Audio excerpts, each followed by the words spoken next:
Welcome in. This is 300 Yards to Unknown. Joining me as he does every Wednesday, although spoiler alert, it is a Monday. It's Eric Patterson from The Score. What up, Pat? Not too much, Rick. Thanks for having me back on. Yeah, looking forward to breaking down the Memorial with you. It was quite the week, a lot going on. Fell asleep on Sunday for a bit and then woke up to a rules controversy I'm sure we'll get into. So, yeah, fun one. We will definitely talk about that. Let's just talk about the Memorial in general. Jon Rahm goes out, gets the biggest victory of his career, but I think the storyline was the Carnage, man. I mean, Muirfield Village, not messing around. Like, it was brutal to watch. Like, how do you feel about watching the pros struggle like they did this week? I loved it. I loved every second of it. I mean, coming out of this break, it's been nothing but birdie fest. It felt like a lot of, soft conditions, a lot of target golf. And then to see these fairways as firm as they were, balls running through. I mean, you land like a pitching wedge on these greens. It was running off into the back. I loved it. I thought, the players were coming out saying they were loving it too. So, it was just such a nice change of pace and refreshing to see guys struggle. Par was a good score in a lot of these holes, which is what I generally like to see a lot of the times. Yeah, I think it was noteworthy that like Phil Mickelson had said, this was a great test. There are situations where courses play really difficult and the guys come off and they get in their post round interview and they're like, oh, that wasn't fair. Or like they lost the course, but you did not hear anything about that in regards to Muirfield Village. So I think then you can say, okay, well, if they're not complaining about it and they thought it was fair, then I guess it was fine. Yeah, so Rom was talking about how much he loved it, how it reminded him of his U.S. Open. JT said the same thing. And then on Sunday, when Mickelson was putting from the fairway, and then he laid up on the 16th, the par 3, I thought we were going to get some flame quotes from him after saying, like, save the U.S. Open for the U.S. Open. I don't know what Jack was doing to this course, but he came out and said, yeah, he liked the challenge. So if Mickelson agrees after pulling some of the stunts he was doing, I think we can all agree that it was a fun test for these guys and definitely a good change of pace. Phil is the guy though that like when he's out of it, he's willing to try these things, right? What was the I think it was an Open Championship that he was like telling us he was aiming for that like greenside bunker on a par 3 because he's like, oh, you can't hold this. Like the best way to make par is like from this bunker. I can't remember where it was. It sounds familiar. He was doing the same thing this week. He laid up on 16 and then putted it to give him. He said he took 5 out of play, which is to hear professional golfers say they take double bogey out of the equation. Kind of shows how difficult it actually was out there. Yeah, it was certainly very difficult. Then, of course, Phil pulls the putt from 78 yards. It was such a bad effort.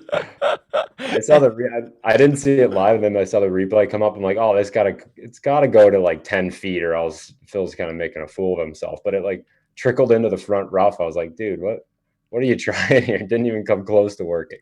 The great quote of I think he said, I had that going differently in my mind or something like that. That's probably what he thinks about after a lot of shots. But Yeah, he still exactly. he took a full swing from the side of the green and still made par. That's a rare opportunity to go birdie, or I'm sorry, putter, wedge, putter. Like you don't get to do that often.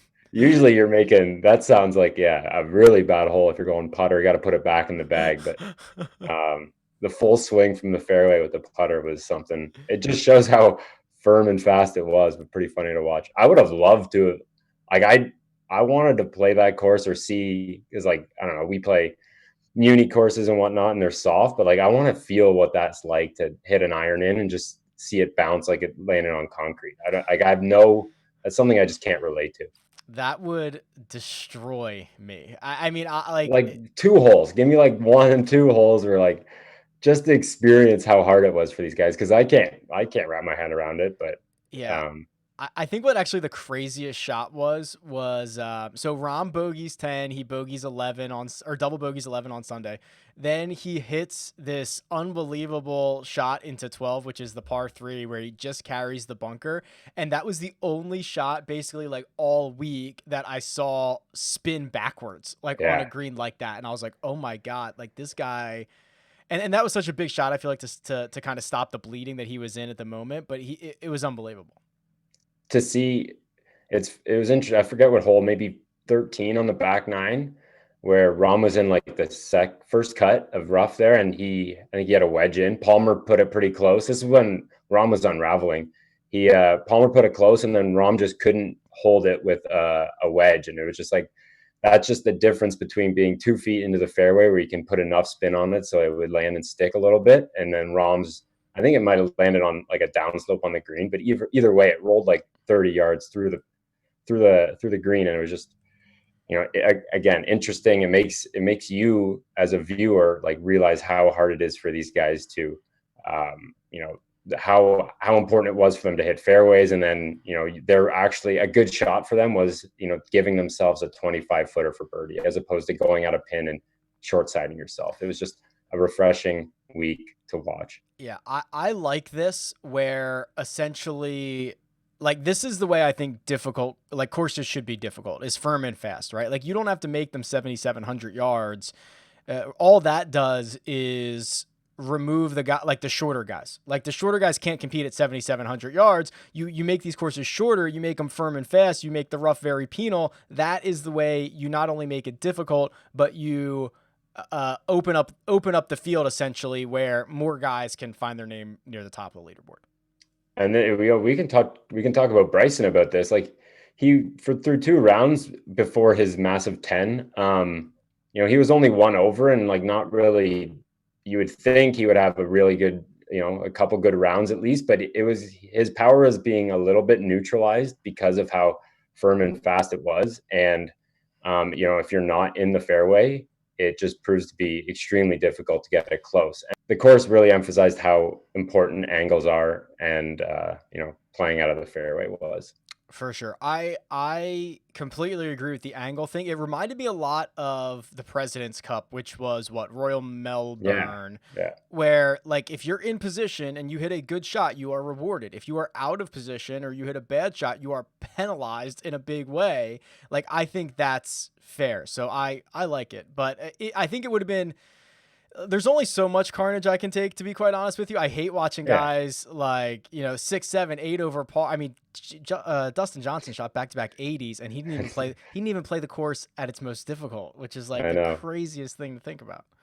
I was just, again, Sunday night when the pin sheet came out, like, because of how important angles were, and you knew how rock hard the greens was, the pins became so much more important, and people were like buzzing about the pin location on 16 and 14 and just how tucked they were. Whereas a typical week, it really doesn't matter because they just flop a wedge up into the air and land it however far they are, and it sticks right there. So it just adds another element, another dynamic that's worth paying attention to.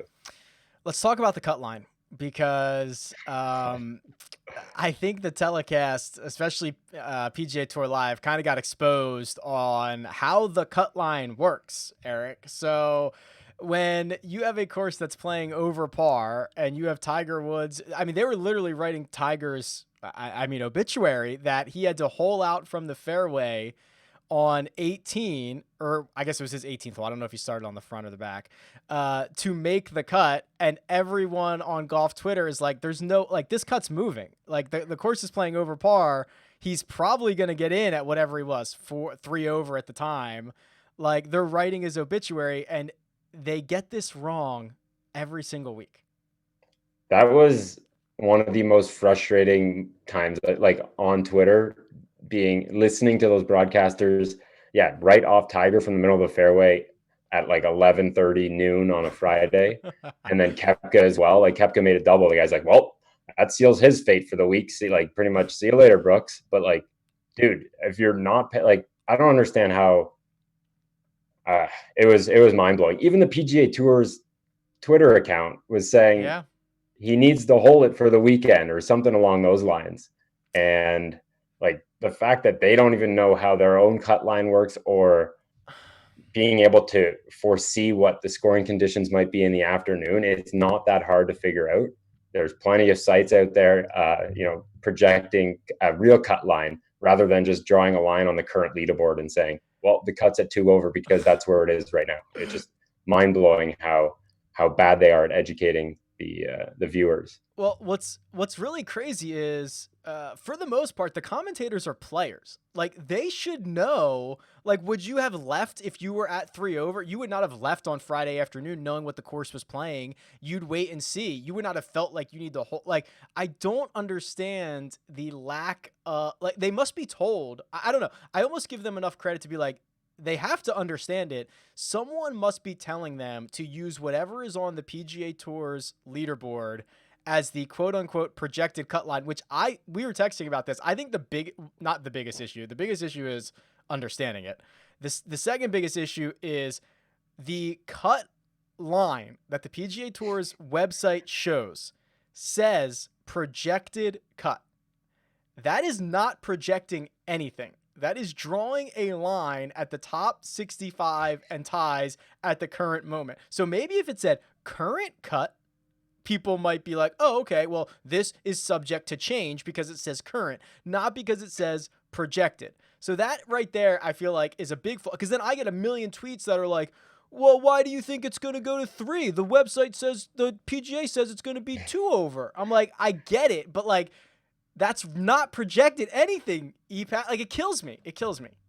I mean, yeah, the word projected is ruining like people's understanding of what the cut line is, I think, because then you get even people in the media will just say, like, I saw a few tweets from people from like Golf Channel, whatever, saying, you know, Tiger's at 3 over, the projected cut line is 2. Like, pretty much writing off his weekend and just not understanding how the scoring conditions. I guess everyone's just so used to people just shooting 3-4 under par all the time, so they just don't even think about the fact that, you know, this cut line could go the opposite way.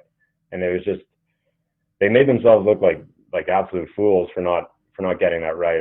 I didn't hear the Saturday coverage. They might have been a little shocked to see Tiger with a tee time, say, well, how did he get the inside the cut when we said he was outside the cut? Like, I didn't see that reaction, but yeah, it was I don't understand how they have people who can't comprehend how the cut line works. It was, and then I was getting into it on Twitter with people who were saying, you know, there's so many general fans watching that they want the storyline or something to be about Tiger missing the cut, where like, no, that is the furthest thing from the truth. Right. Everyone wants Tiger inside the cut. There's no way they would like spin it to make a storyline out of something that probably is going to change. It was just, it was, and you would never spin it so that you lose like half of your viewing audience the next day if Tiger doesn't, like, you'd be like, oh, you'd be clinging on to the fact like any chance he could make the cut. You'd be like, well, if things get crazy in the afternoon, he might be able to make the cut. Make sure you tune in tomorrow to find out. Like, that is the dumbest argument I've heard. Trust me, I sometimes get a little too far into Twitter little disputes with people who clearly don't fully understand what, you know, the point of what I'm trying to say or like the correct point of view. But like, yeah, to say that Tiger was missing the cut does no one any good. I mean, first of all, you would try to spin it to say that he has a chance. So this is, you know, you'd want people to pay attention Friday afternoon to see if Tiger does make the cut. And then imagine you send viewers away like, well, Tiger missed the cut, I'm not going to watch this weekend. Like, I don't get it. I clapped back on Twitter for the first time maybe ever. I'm usually very good at just like muting the trolls and moving on, but one got me. So I was feeling it. And it was a moment of weakness, and I was like, all right, well, here we go. I gotta say something this morning. It feels dirty once you get into it, and then you're like, you just got like the conversation. You just gotta want. Some people will never grab it. Yeah. I guess the next big storyline is gonna be the whole Jon Rahm penalty thing on 16, which in the history books will now be marked down as a bogey on 16, despite hitting what might have been like the greatest shot I've ever seen under the circumstances. I mean, that's probably a little bit of hyperbole, but like that shot was so good, and he puts his club behind the ball. It kind of oscillates and rolls over a tiny bit, and they assess him a 2-shot penalty after the round. So let's start with this, EPAT. by like the letter of the rule, this was the correct ruling, I think. I guess so. Unfortunately, that it only happens to the, like, how many times would you say that happens to anyone in the field on a given week? Like, Every that probably single round. happens a dozen times. Yeah, like that thick rough, you put your club behind the ball. Like, to say that, I at this point I was trying to like write headlines, so I wasn't fully paying attention. I was trying to figure out what the hell Jon Rahm shot. I couldn't figure out if it was 75, 73, 5-shot win, 3-shot win. Like, I didn't know what the eventual score was going to be, but people were saying that, like, they were, I don't know if they were using this cheat word, but they were surprised that he didn't see the ball move. Like, I don't know. I'm not always, if you're putting your club behind the ball, like, you might be picking your line, you might be looking at the pin, wherever it is. You're not just staring at your ball, and like, he would have reacted if he saw the ball move. Or he's looking at the back of the ball, or he's looking at the rough, or he's looking at the pin, or he's not looking at, like, he could be looking anywhere. Yeah. And even if he is looking at the lettering, he might not even have noticed it. I mean, we didn't notice it until we were zoomed in and going in slow motion. It's one of those things where, like, you get penalized for being in contention, where I'm sure that happened to someone at some point this week and no one saw it. 2 strokes, could have made the cut for that matter. Like, you never know how it could have impacted someone else. And the fact that Rom, the 16th hole with the lead, like, I honestly don't think if it would have impacted the outcome of the tournament, I don't think he would have been assessed. No chance. No chance. There is no chance that they let that play out, where it very clearly did not impact the shot whatsoever. In fact, it might have even rolled it further, like deeper in by a millimeter. Like, it might have made the lie worse. And there is no way that they would have let him walk off 18, fist bump Jack, and then tell him he has a 2-shot penalty, and now it is Ryan Palmer's trophy. Like, no chance that would happen. It's pretty wild that, like, we both agree on that, and then it's wild to think that the rules, how a rule is enforced, depends on the effect it would have. Like, isn't that backwards? Yeah, that's why golf rules in general are terrible, and then the way that they are enforced is even worse. I mean, there is no other sport, and this is always the argument, there's no other sport that you don't know the score at all times. Like, it's unfathomable to think. Now, I don't know how they fix it, right? Like, I don't know if they fix it by halting play and saying, John, we're going to review this right now, and we're going to let you know in 3 minutes, and then everyone's going to keep playing. I don't know if that's the solution. Maybe the solution is, I don't know, let the players figure it out themselves. I guess that could be a slippery slope, but you're right. He's only penalized because he's on TV here. I was waiting for someone to tell Rom on, like, the 17th green or 18th tee that he was being, like, I don't know what the word is, like, it was under investigation. Like, he might have snapped. He might have, like, hurt someone. He was, I guess the chip went in, but at the same time, he got a short fuse, so that could have disrupted play. I'm sure Palmer wanted, at the time, Palmer would have liked Rom to have known that, because that could have sent him off a bit. But it was, I think they just held off because they wanted to see how the tournament would have finished and whether or not that penalty would have had any impact. And obviously it didn't, and and Rom probably just like, dude, just give me the penalty. I don't care. I just want to, move on with this win. Like, he's not going to try to plead his case. That is the easiest. It is the easiest penalty to assess when it is a 5-shot victory and you turn it into a 3-shot victory. Like, okay, no problem. Jon Rahm accepts it. The tour gets to say, we did our job. We enforced the rules. It didn't impact anything. It is like, win, win, win. Nobody cares. But it's it's always something with golf rules. I feel like nobody know. And, like, also, how are the rules? And obviously they're written, I feel like they're written with so many loopholes where, like, half the people on the telecast are like, oh yeah, that's a penalty. Definitely. Half of them are like, no, I don't think it's a penalty. No one knows. And it's like one guy to decide how often does this happen, Eric? Bryson tried to get this the other day. You get a second opinion, right? Like, can you believe that they even allow a second opinion? How could 2 of rules officials come up with different rulings? Well, they didn't. Bryson thought they might. Well, He. yeah, but the fact that you're even allowed to, like, there I should be no know. scenario. The rules should be so black and white that no matter any of these 100 rules officials come out, they're going to give you the same ruling. All right, let's look forward to the 3M. It's going to be a lot different. This is likely going to be a birdie fest. TPC Twin Cities. Matthew Wolff is going to defend his title. He's the only guy to ever win it, 21 under par. This is not similar to fields we have seen thus far on the restart. This is going to be the weakest field of the restart, but like Tommy Fleetwood is going to make his return to golf.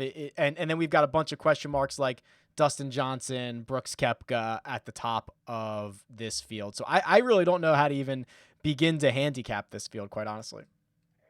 I've never seen there's like good, decent names at the top, but again, a lot of questions. DJ 80. Koepka's hurt again, apparently, which is maybe something he's been dealing with for a lot longer than we've been led to believe. And then Fleetwood, we haven't seen in quite a while. So I guess the Arnold Palmer was his last time. So, I mean, I don't really know what to make of this field. I'm not very excited about the tournament. It's more of like a week off mentally, I guess. You could recharge and look ahead to the WGCs. But it was a good event last year. Maybe there'll be some drama on Sunday, but the names right now aren't that exciting from a betting perspective and just kind of overall interest perspective. Yeah, it's going to be this is like a natural resting place for a lot of big players because you got the WGC next week, then the PGA Championship. So this is going to start that sprint, so to speak. So this was a natural resting point for a lot of the big time players. Now, Eric, you've been on a pretty good run of picks recently here. You've been picking winners all over the place. You've been kicking my butt in our little pick game that we go back and forth on. So I tip my cap to you, sir. Thank you. Yeah, Rom came through with a big one. That was Rom. Memorial's been producing those like big time winners with like not a ton of pedigree on the PGA Tour, but like Bryson, Cantlay, Morikawa now, Rom. So it's just like these elite level talents that don't have like major wins, and it's kind of their biggest win so far of their career. So yeah, that Rom one was nice. He came through in a big way. Well, with your Rom pick last week to my Rory McIlroy pick, you get to go first for this week's 3M Open. What an honor. Who would you like? I'm going to go with, this is kind of against what I typically do, but I'm going to go with Bubba Watson. It is Monday, so I haven't really gone through too deep, but I like what I saw with Bubba last week. I think he was third in strokes gained approach. This kind of seems like a bomber's paradise, like, with Wolff at the top last year, Bryson at the top, Morikawa. There was a few other longer hitters, not necessarily like putters by any stretch. So Bubba's been playing solid. I don't know if it's a Bubba track like we're used to seeing him win at, but I think he's one of the more talented players in the field who's probably not getting the respect of a top tier player. I kind of wanted to take Bubba. So really, yeah, that helped. Yeah, I haven't listened to like any preview shows or anything like that. I've just been looking at some numbers, but yeah, that makes me feel a little better. Yeah, he was good. Tee to green, obviously very volatile, but he was good. I'm going to take Paul Casey, and I think that okay, so he misses the cut on the number last week, taking an 8 on a par 3. So did you see that shot tracker? Yeah, it was terrible. He hits his first shot in the bunker, and then he like hits it over the river. Then he hits it in the river. Then it was bad. So he goes basically for 35 holes. He played, I think it would have been 1 under, which would have been great. And his 36th hole, he plays 5 over. He shoots 4 over and misses the cut. So I'm willing to assume an 8 on a par 3 is not coming again. Otherwise, he played pretty well. I'll go back to Paul Casey. I was going to ask you what your thought is on Koepka playing this. After saying he was hurt, why is Koepka in this field? I don't know. I have no idea what Koepka's doing.